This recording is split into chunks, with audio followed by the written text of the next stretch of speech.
The very existence of the concept of Black History Month suggests that for 28 days in February we should think about Black history so that we can comfortably forget about it for the next 11 months of the year. And that's a dangerous and sometimes fatal mistake.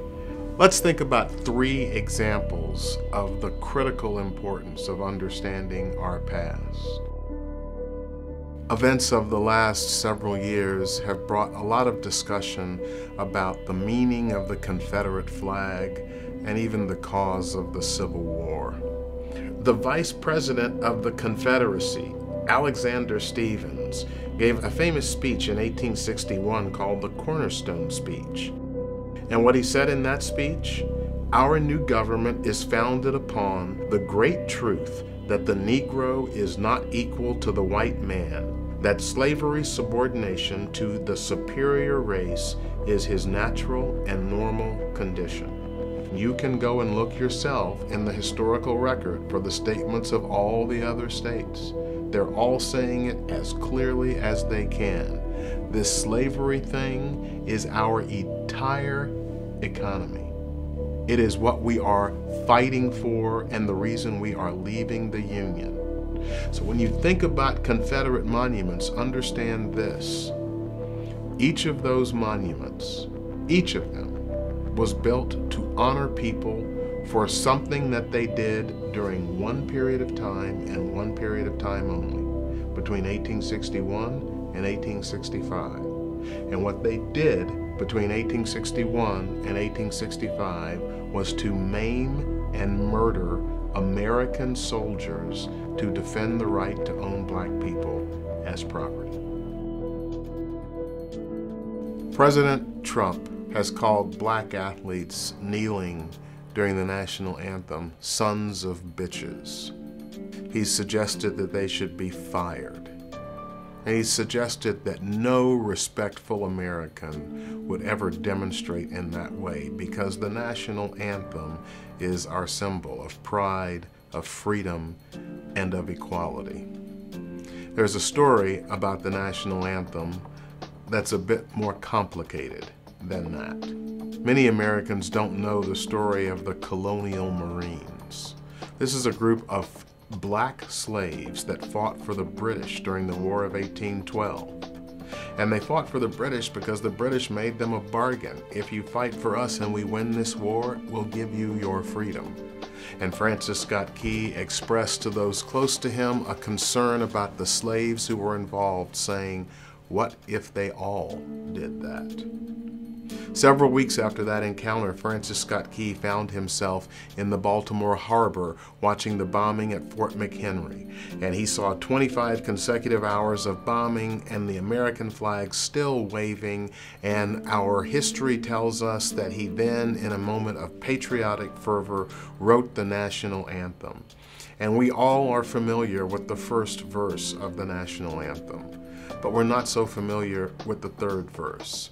You see, Francis Scott Key hadn't forgotten those Colonial Marines. And part of the end of the third verse reads like this: "No refuge could save the hireling and slave from the terror of flight or the gloom of the grave.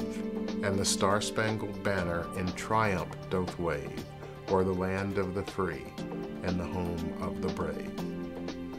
That is part of our national anthem. And there are some who are desperate to suggest, well, no, Francis Scott Key might not have been talking about these slaves. We think he was maybe talking about some other kind of slaves, like white people that were captured by the British and then forced to fight for the British. While the British certainly used that practice, there is no historical evidence to support any suggestion that Francis Scott Key was referring to anyone other than black slaves when he wrote this anthem. In the ideal of the American dream, all you have to do is get a good education. And if you do that, you can do anything in America. And everyone has the right to a good education. Well, Betsy DeVos who is currently the Secretary of Education of the United States of America, has a very strange view of the history of education in this country. This woman has said, historical black universities and colleges are pioneers of school choice. They are living proof that when more options are provided to students, they are afforded greater access and greater quality. She's talking about those schools as if they were the beacons of free choice for black students. When what we know in America, that up until 1954, the law of the land was separate but equal. Blacks were not good enough to go to school with whites. Historically, black colleges and universities were created because blacks had no options to go to school anywhere else.